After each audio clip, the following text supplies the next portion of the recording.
Welcome to the Sweet Science of Fighting podcast. Today we have four-time returning guest, I think, Dr. John Babraj. Welcome, John. Thanks, James. Good to be back. It's always a pleasure having you on and having guys like yourself and Dr. Andrew Usher as well, since you guys do a lot of work together. I think most people are familiar with the background. Maybe just give a brief background about yourself, just in case someone's listening to this for the first time. So I'm an exercise physiologist based in Dundee in Scotland. My PhD was in muscle protein synthesis with respect to the extracellular matrix, the supporting matrix around the muscle, and bone and tendon. And I've been working in sprint interval training for probably longer than I'd care to admit, about 20 years. So you're the go-to resource for sprint intervals. We might actually just touch on sprint intervals at some point too, and this podcast, even though we've covered it before, because it's a very popular topic now.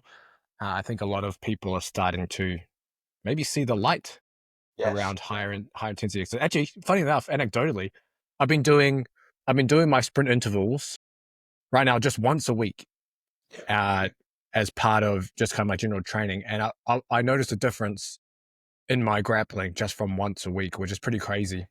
Yeah, Considering it's such like a low volume. Yeah, it can create enough of a stimulus when you're not doing it to get small adaptations, but it really provides a good maintenance as well. Once a week is really sufficient to provide maintenance. We've done some stuff in older adults. We're not allowed to say elderly these days, so I'm starting to reach that age, so it's but we've done some stuff on older adults, and we know that once a week creates enough of a stimulus for some adaptations, but you do get better adaptations with twice a week.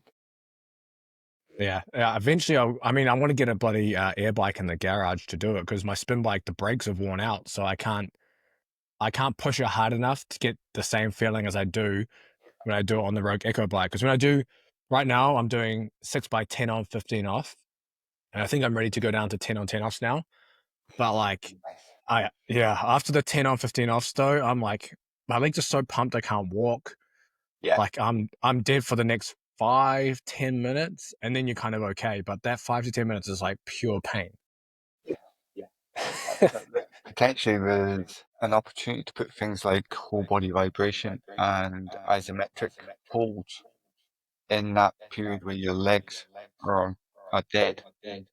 Wait, why? Okay, let's start there, because there are other topics we want to cover too, but this is one of them. So let's cover that. So what you're talking about doing isometric holds on a vibration plate after you've done sprint intervals? Yep. For what purpose? Aids blood flow, keeps an oxidative demand into the muscles slightly longer and creates a slightly different stimulus to ensure the way whole body vibration works. Is you get, they say, full activation of a muscle. You recruit a high number of muscle fibers that perhaps haven't been recruited in a cycle as well. But you'll also recruit the ones you don't have to concentrate on recruiting. It's automatically done by your vibration force. The force of a vibration is probably an interesting point of where we don't know. Everyone has a slightly individual body vibration frequency. So 35 hertz might be a good frequency for me, but might not be for somebody else. They might be better at 30 hertz or 40 hertz. You doing isometrics then without the vibration plate, you wouldn't get this. You still get some. You still get some because you get that summation of fiber recruitment. So we're talking about just like sitting like an isometric split squat, an isometric squat after getting off the bike. Yep. For how long? I had a undergraduate student look at this year. And what we found was if you do it as like a wall squat or a supported squat, people kind of cheat the isometric. They go until they're comfortable rather than embracing the uncomfortable. So we did 15 seconds post holds, but I think you probably need a longer hold. That's slightly too short. We did see some changes that were very small with the 15 seconds. I think a longer isometric hold would be better. Um, Probably closer to a minute hold. I can't even stand after the bike sprint, so I don't know how I even even Which even get gets to us that. into this whole old school martial arts training of stance holding and stuff like that. Yeah. There's So some reason for that.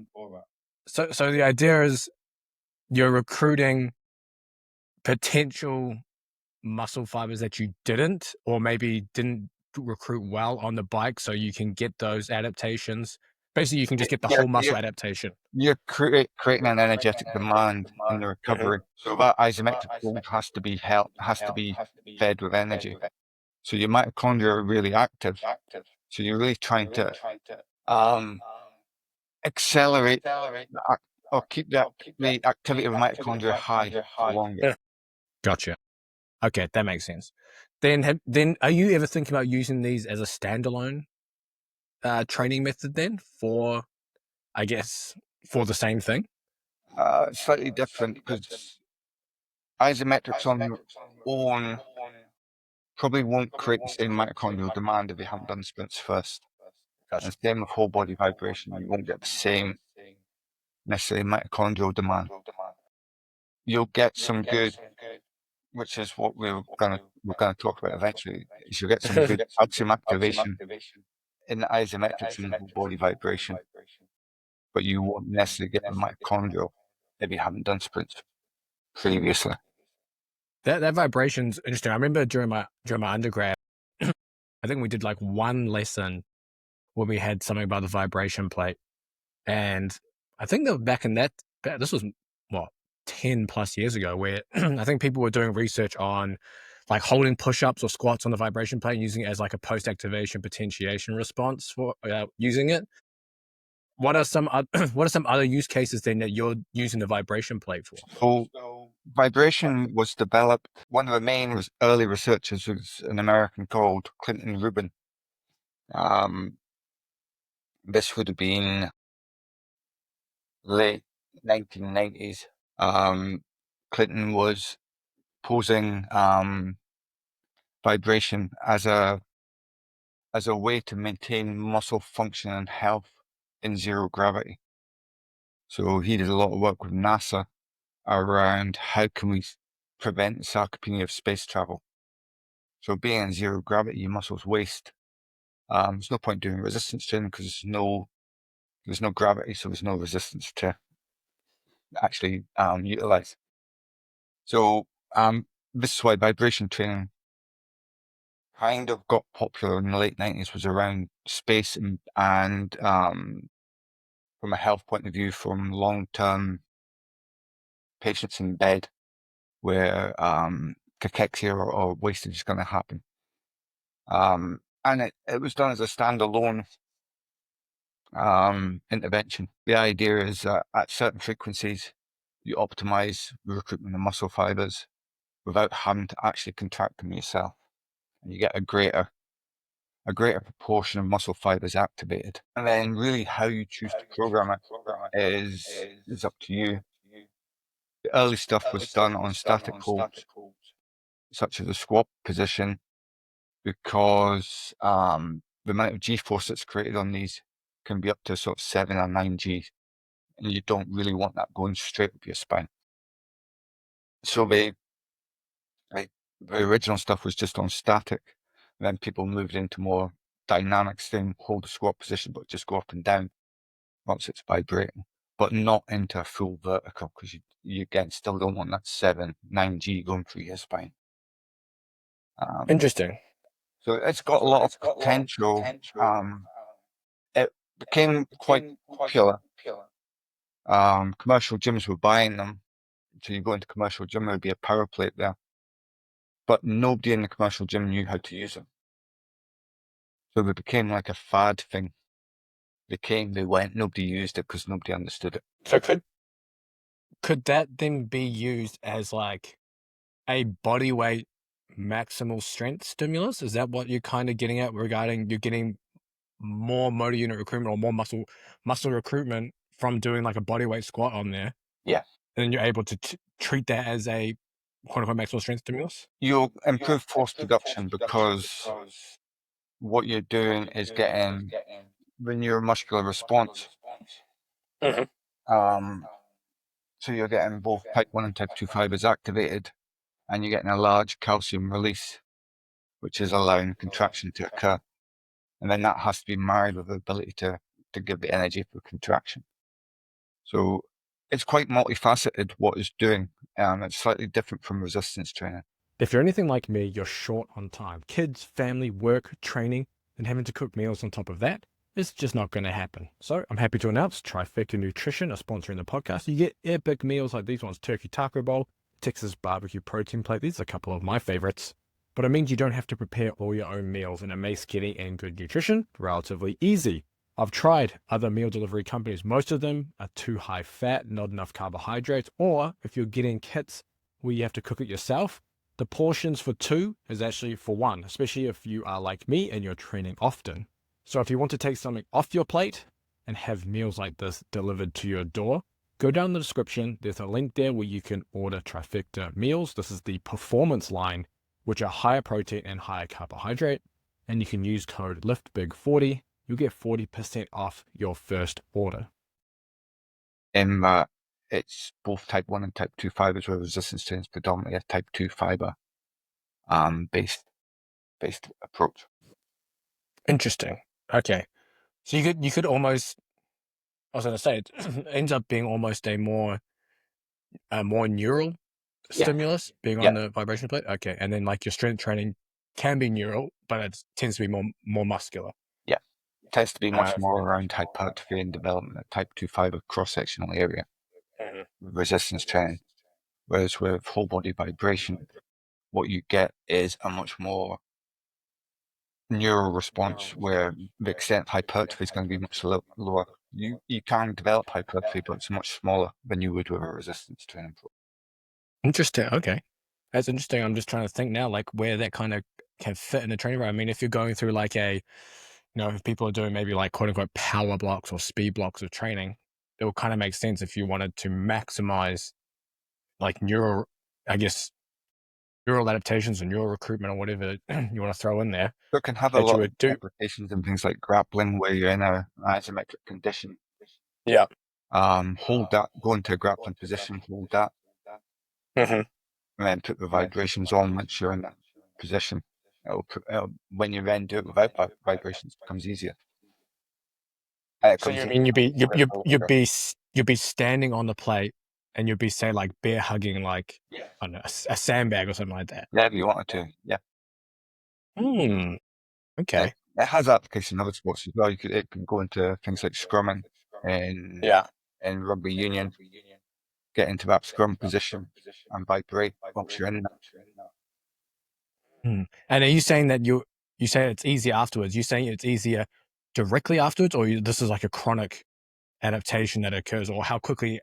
Oh, it's hard to say how quickly, but like like is this like a chronic adaptation that occurs where you would notice a difference, like you would if you were training and you squatted, I don't know, 50 kilos more, you would feel that difference. You would notice it. Yeah. After a few weeks, when you go to do something that you've been training to improve, you'll notice it feels easier. You need to have your own power plate to sell or something, or at least or associate with some kind of company because You can it's do things interesting. like core. It has applications into golf. Core strength and stuff is really important in golf. By going into a plank position on these platforms, you can increase core activation and core activity whilst doing just a simple plank exercise. And that has massive impact on things like golf drive distance in golf.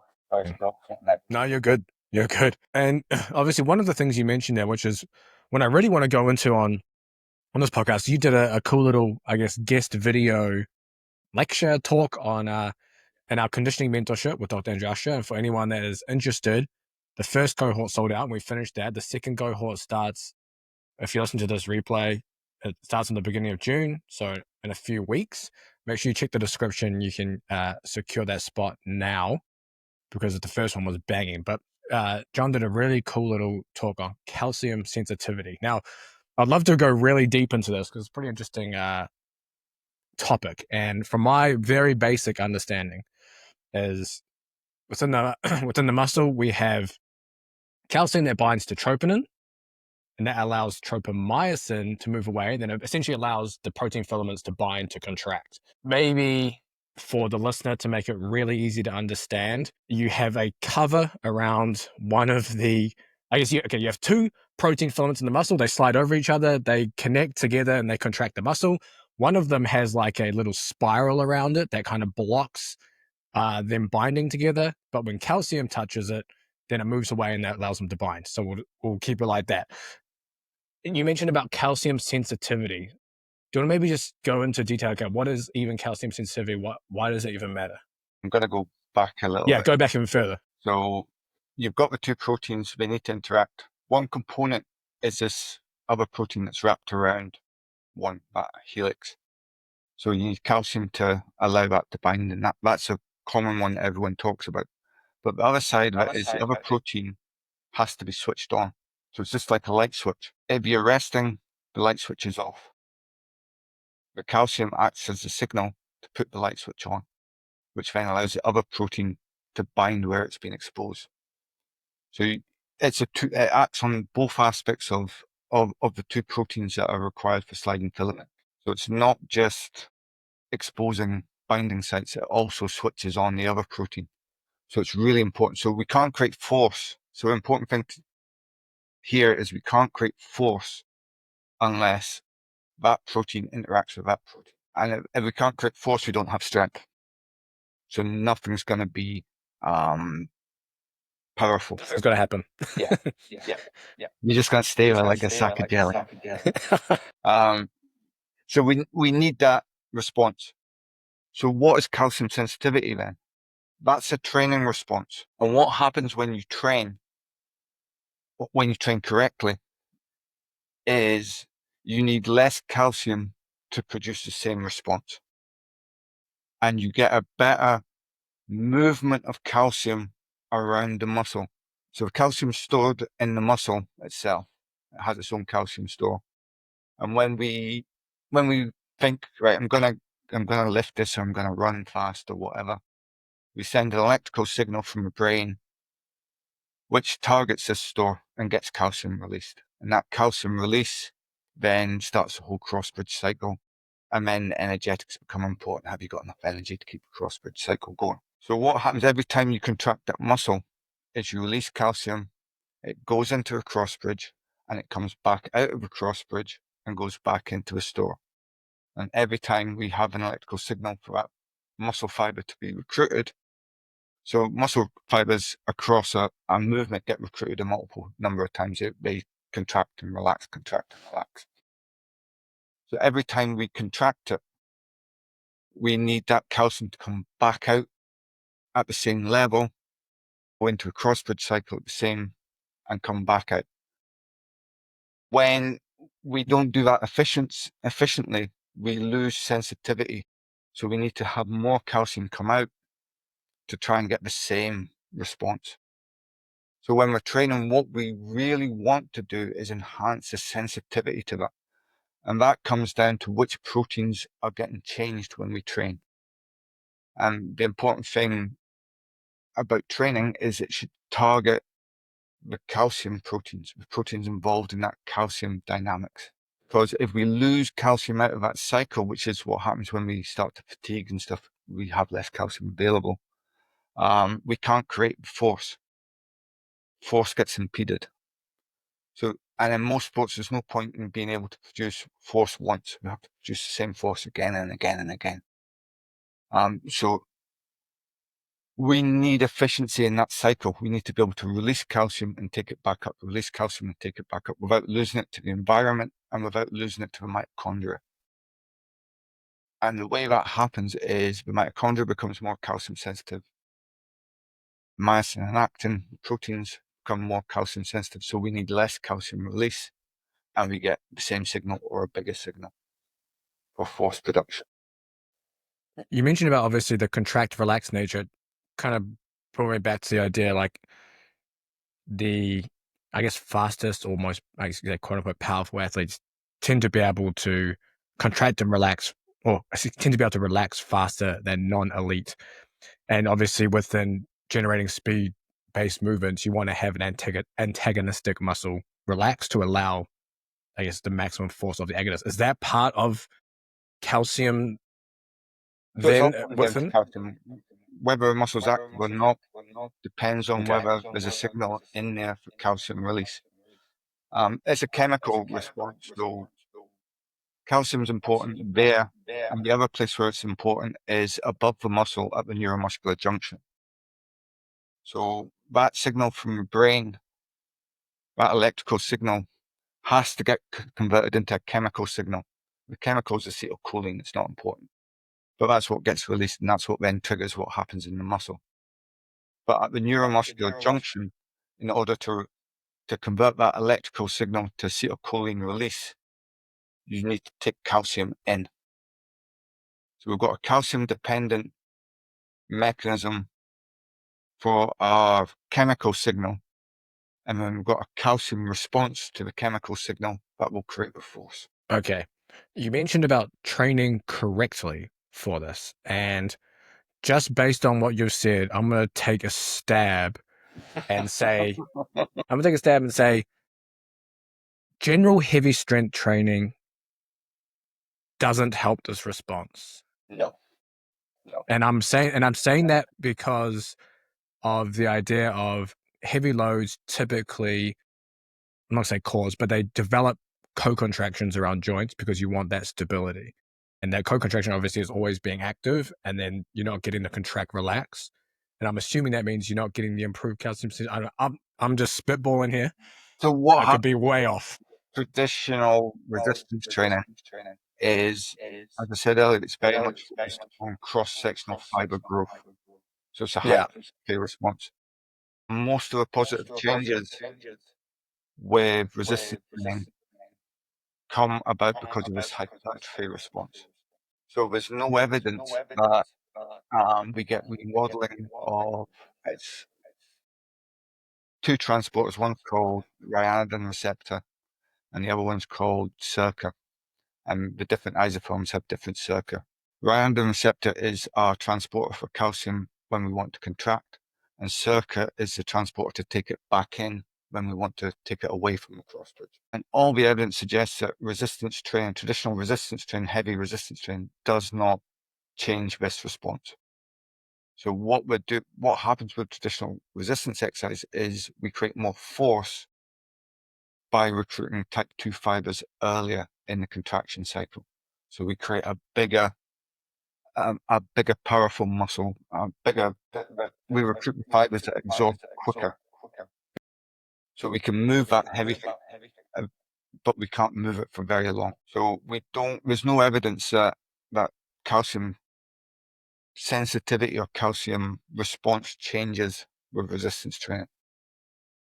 With endurance training, you get a calcium sensitivity response that's focused on type 1 fibers. So what we tend to see with endurance training is we get an improvement in ryanodine receptor and the SERCA isoform that is found in type 1 fibers, but very little change in type 2 fiber calcium behavior. To get both, the only thing that's been shown to do it comes back to sprint interval training.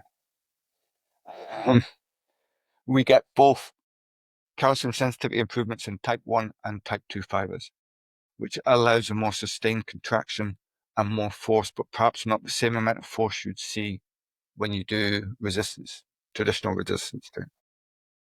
What about like ballistic movements, like jumping, plyometrics, things like that? Does that not play some kind of role at all?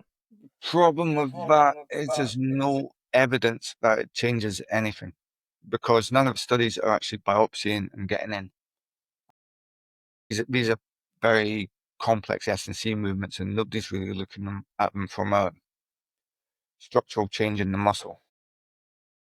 So there's not really much evidence that they do that, but they could do.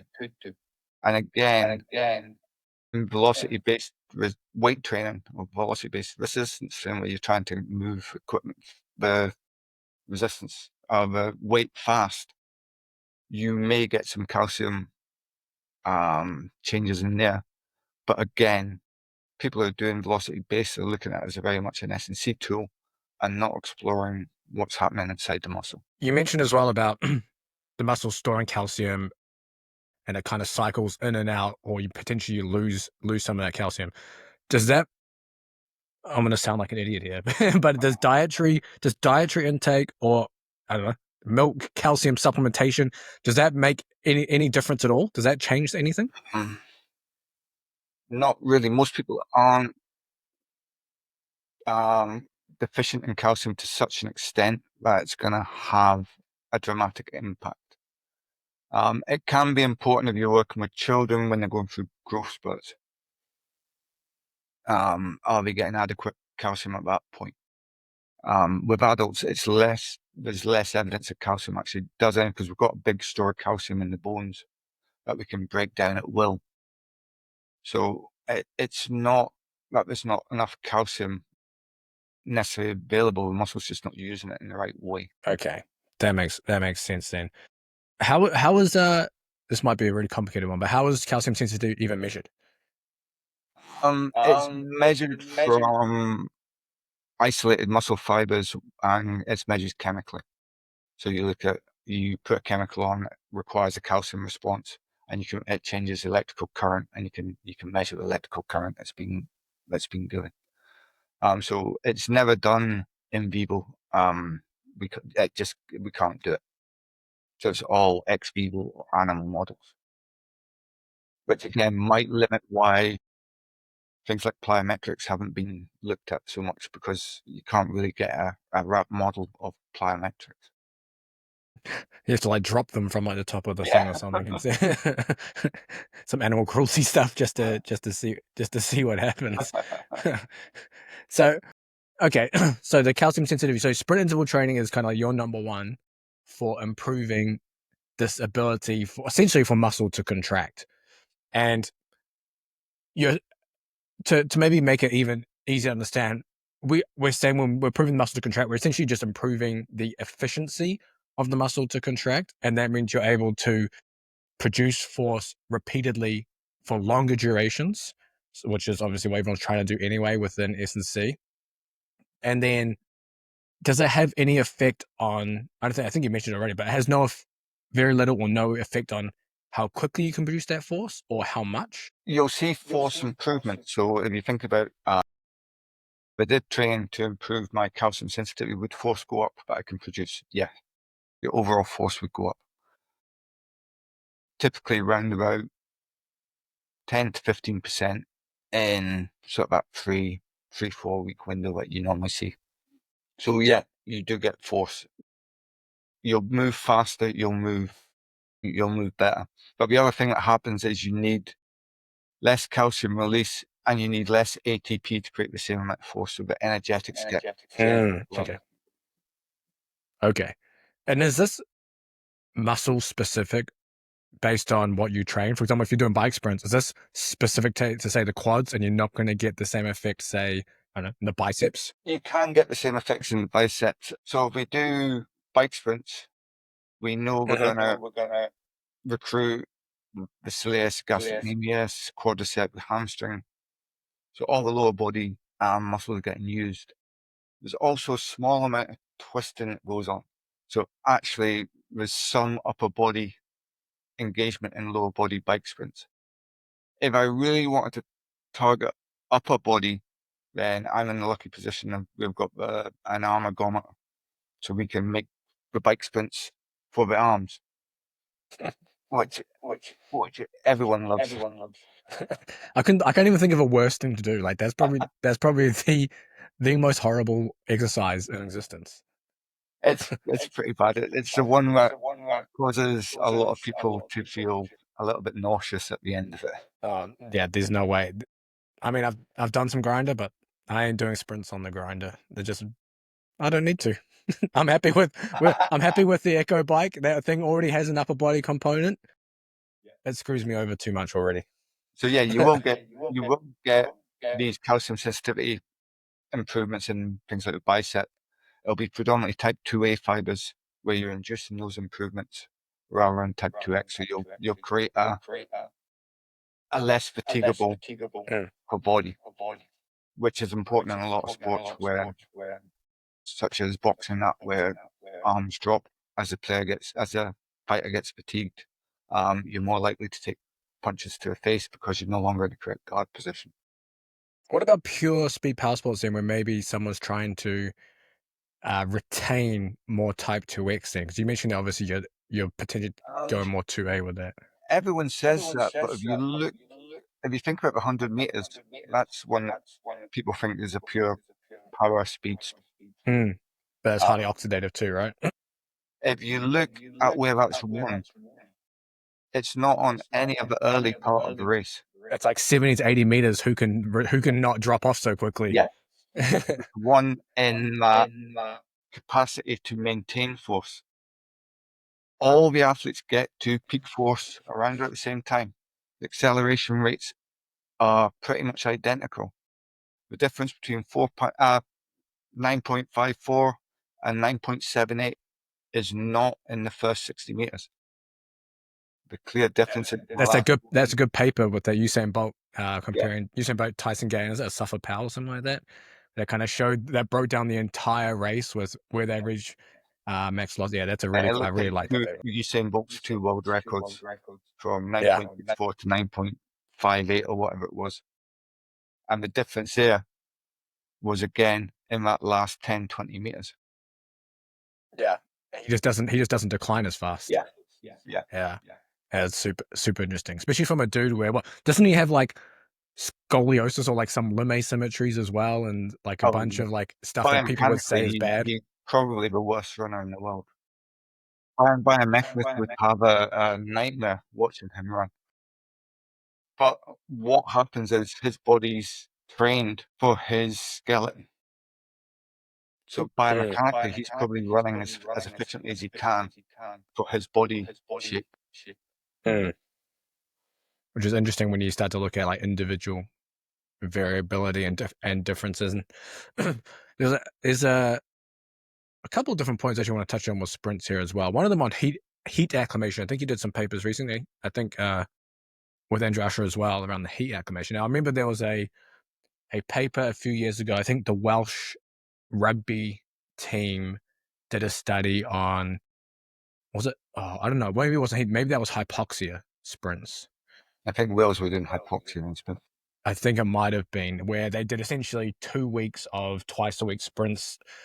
I think it was in hypoxia in the lead up for like the big internationals, and they saw basically big gains. Now with heat acclimation, are you seeing similar things there? Why go in heat? I'm assuming you're going to reduce output because it's going to be a more intense environment as well. So, is there any place for it?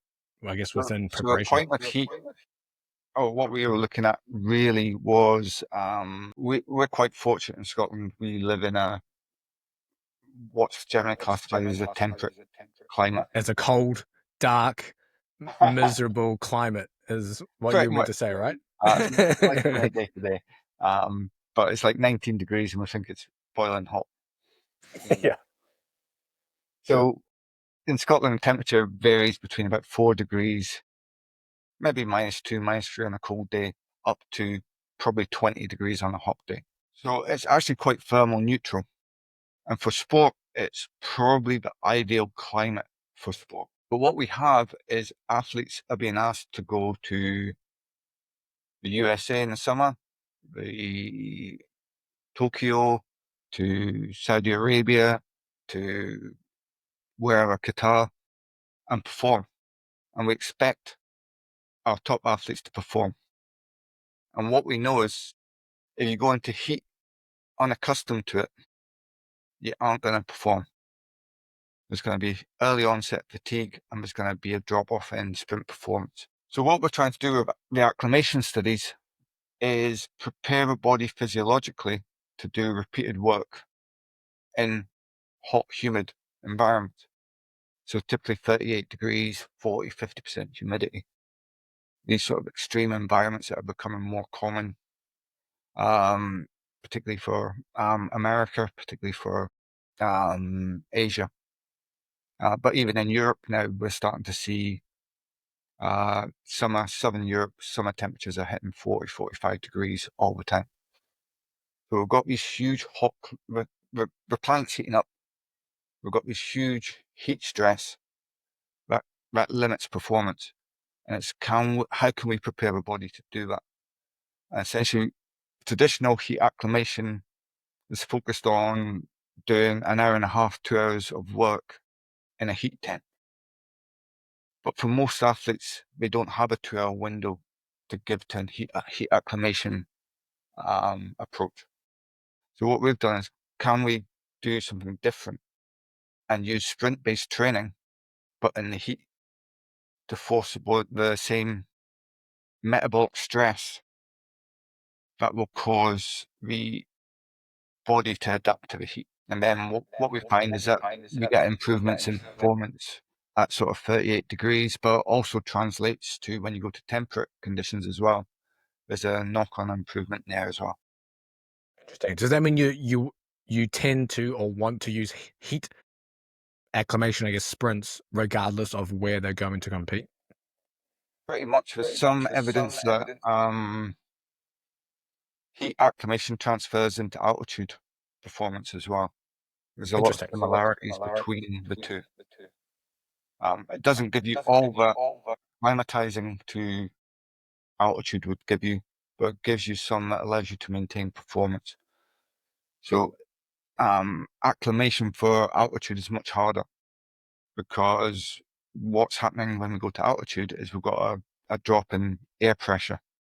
So the oxygen levels are the same, it's just air pressure's dropped. And that's really hard to recreate artificially. So most of the commercial altitude simulators just strip out oxygen. So you've still got the same partial pressure, or the same pressure, you've just got less oxygen available. It doesn't quite produce the same changes that pressure does. You can get a hyperbaric chamber, but they're very expensive. That's just where you change the pressure in the room. The rugby league club back home in New Zealand actually got one put into the gym, their hyperbaric chamber. But I think they lost the remote recently, and it's stuck at one pressure or something like that. So I guess you're at one altitude for the rest of the rest of the time. It's pretty fun. So then, how are you balancing the trade off between power outputs on the bike and sprinting in normal conditions versus in the heat? Because I'm assuming then leading to competition, Within the heat, you typically see first, second sprints could be enhanced. okay, But like almost like you're warmer. you're warmer, so the muscle's warmer. The enzyme reactions happen faster, so we actually produce a little bit more power. That's why I'm fast in Texas Yeah. during my sprints. The ability to sustain the power drops away. So you lose the ability to sustain it in the heat. And then in team sports, that's the issue. Team sports don't require you to do one sprint, two sprints. They require you to do 15 sprints, 20 sprints across the course of a half. Okay, so then you would use something like this, like actually leading into the competition. This would be like the main thing. Okay, how hot are we talking?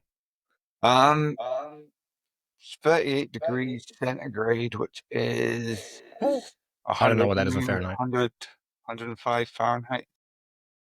Okay, so just a normal summer day in Texas then. So I'm gonna be heat acclimated. Yeah, you'll be used to it. We go there and go, my God, it's so hot, and start sweating and stuff. You'll just be walking around and No, a big I'm not used to this yet. New Zealand doesn't get above 30, so being here is like being in a bloody furnace. Can someone replicate this? For example, obviously people don't usually have heat tents and things like that, but they might have a sauna. Now, is there a way you could do something like this if someone's maybe leading into a fight and they're looking to do some kind of heat acclimation training? I mean, without dragging a bike into maybe a tiny sauna if it's not big enough, is there something they could do in a sauna? I mean, I suppose you could try doing almost like a body weight circuit within a sauna. Would it have to be intense enough because the duration would be so short, like sprints? You have to create a metabolic stress. Okay, yeah. So the point of acclimation is there's two heat sources. You've got your external heat source, which is the sun or your sauna, but you've got your internal heat source, which is the metabolic demand that you're placing on the body. So if you just go into a sauna and don't do anything, you've only got the external source. So you're not actually going to get any adaptation. So you need that metabolic stress along with the external heat. So even just like squats, push-ups, sit-ups, whatever, and do like a 5-minute circuit of that would potentially help. Yeah. And then 30 minutes just in there. Damn, that sounds brutal already. I don't do heat that well. Come on, we seem to get to more brutal protocols. I know. And on that, I actually want to touch on hill sprinting, because obviously we can do bike sprints, air bikes, you know, maybe not. I mean, I guess most people have access to them, but, you know, maybe people want to do something different. Maybe they don't have access to a bike. Maybe they're like me and got a spin bike in the garage with brakes that barely work, so you can't get the resistance.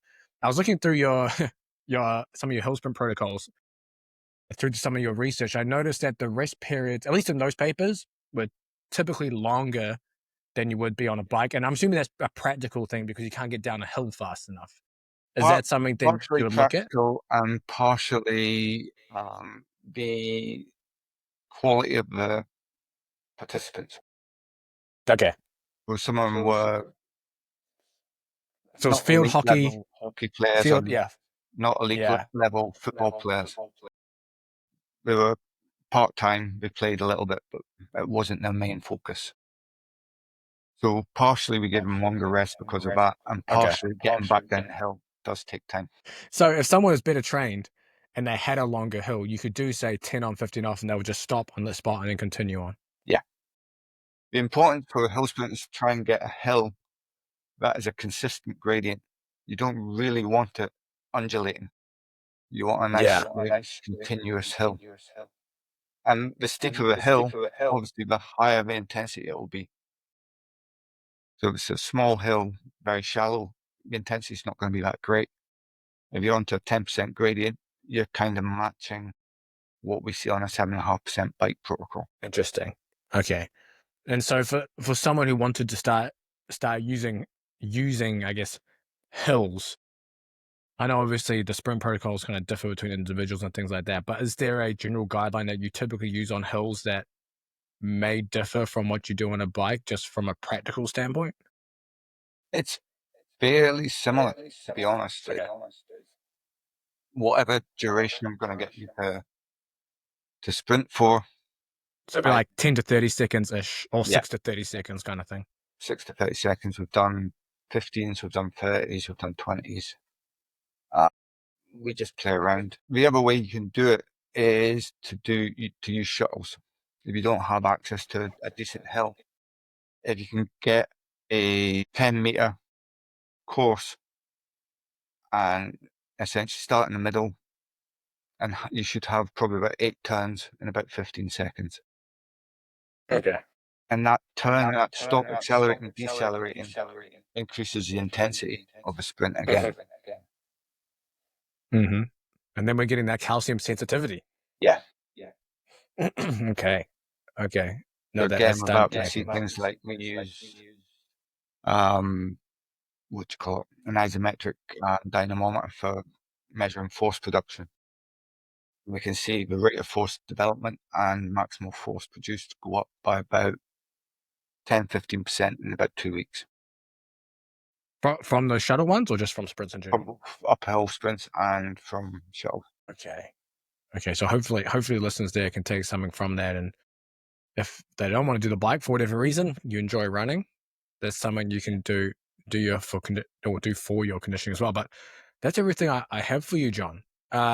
Where can people keep up with what you're doing? I know you don't post on socials much. I saw you liked one of my posts the other day. I saw. So you're on there. I'm you're just not posting. I just don't post anything. I'm terrible. I tried to do social media for a bit, and I'm at that age, James. It's just like I'll tag you on some stuff. Yeah. I am on Instagram. If you message me, I will get back to you. Oh, perfect. I'll link that up then as well. So hopefully people can, let me just quickly pull it up because I'm assuming you probably don't even know your Instagram name. No. I actually just tagged you on my story. This was going live. Oh, it's just at John Babraj. How easy is that? There you go. Simple. There you go. Perfect. Yeah, there's a couple of bits and pieces on there of people doing sprints, of course. So make sure I'll link that up in the description anyway for anyone who wants to give John a follow or contact him or anything like that. But I appreciate you coming on again That's and been a answering pleasure. my questions on various topics, and hopefully Yeah. people got a lot out of it. Today's been an important topic because calcium's a bit that people forget about. People talk about energy development, they talk about muscle strength development, but we never link it to the calcium as well. Yeah, that's something that really kind of opened my eyes as well. Kind of like, okay, like it's not just about actin, myosin binding together. There's an Yeah. intermediary thing that happens that allows Yeah. that to happen, and we can train that thing. Yeah. That's You know, a trainable response. which becomes super interesting. But I appreciate you coming on, and I'm sure we'll do another one in the future. Yeah, definitely. Thanks for having me.